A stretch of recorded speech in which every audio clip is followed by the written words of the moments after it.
My name is Karou Bab. I was born in Turkey, Ankara, May 20th, 1991. I'm from Kurdistan. If not a lot of people know where Kurdistan is, it's parts of Turkey, Iran, Syria, and Iraq. I'm actually the first Kurdish pro wrestler in North America. My childhood, it wasn't as rough as most people's childhoods were. It was basically a typical family that just moved to Canada. Parents don't know how to speak English. They're trying to find a job, trying to support for their family. Growing up, it was 50-50, Had some bad times, had some good times. I've been bullied, then I became the bully, and then I became a peaceful guy after that. Anthony, I'm not even gonna lie, when he first started, I seen his first match on WWE. And when I seen that, I was like, wow, this is amazing. And growing up watching him more, I was like, hey, I really want to meet this guy. And who knew, like 10 years later, he became my coach. So Battle Arts Academy is a tribute to Battle Arts in Japan, where I just love the fact that the MMA fighters and the pro wrestlers were training together. They were both training, and they viewed both as professional sports. And you have to, out-train amateur athletes. You have to train like crazy. Submission wrestling is the nucleus of everything we do here, whether it's MMA, whether it's pro wrestling. That's what Battle Arts Japan is known for: submission wrestling, or catch wrestling, or shoot wrestling. It has a bunch of names, but yeah, it's very popular there. It was, shoot wrestling was involved in the creation of MMA. So it has a rich history, and I wanted to bring it here and do something different. Everyone's doing jiu-jitsu, let's do catch wrestling, The first day when I signed up, it's like what Anna said, it's a family. Coming in to train, but it's not like other gyms, Like everybody here, they're here to help you. If you come here as a rookie, they're trying to bring you up to their level. So it's really nice. They're here with open arms, funny. Like coming to training, I love coming to training. If I'm not here, I'm really upset.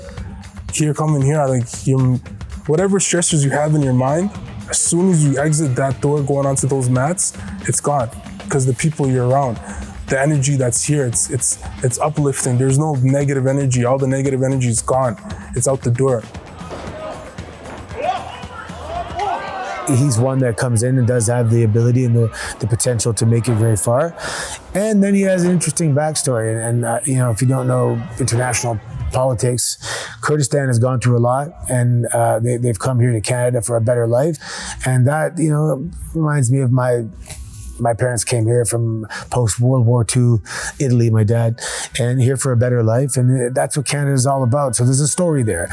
And now, when you want to have that emotional connection with the audience, if there's a guy who has a story and a guy who doesn't have a story, automatically we're going to connect with that guy because there's a story. People love a story. That was my goal in life, was to be a pro football player. Of the monster, Karou! But being a pro wrestler was always my dream. As a child growing up with my brother, that's what we both watched a lot, is pro wrestling. We would mark down all the moves from the beginning of Monday Night Raw to the end of Monday Night Raw. My parents, they didn't like that, but we were in the basement. I honestly wanted to be a professional wrestler. I got the intelligence, he got the muscle. So I actually started off as a joke with my parents that I will become a pro wrestler, and because they're old-fashioned, they don't respect that, they don't understand that. So I loved that I was doing it just to bug them. And then when I was growing up, I kind of realized that I can do what they're doing on TV. I just need the practice and the hard work to be put in order to do it. I try to be here 5 to 6 days a week. Probably 2-3 hours if I can put in, probably 4.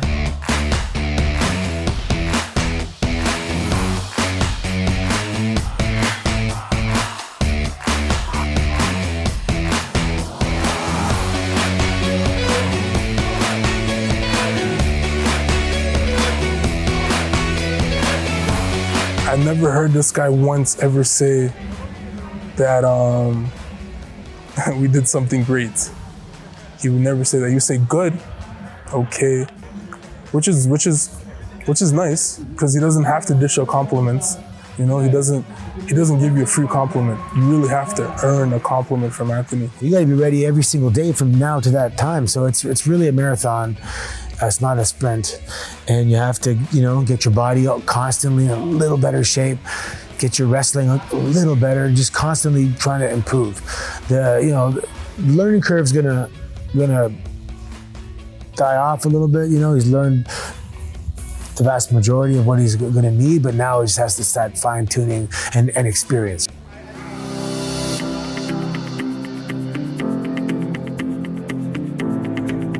Before even the event, it's one thing I really do is I make jokes, try to get my nervousness away, the butterflies in my stomach, try to relax them. And then when I know my match is next, then that's when I start putting on the game face. You know, telling myself, like, I don't care about these people, try to get into my own zone mentally so I can be Karou the badass, I can be Karou the crusher, the British crusher, and go out there and actually believe that I'm gonna go out there and crush him. Let's go. Once those curtains open, all the nervousness, the butterflies in my stomach, they're gone.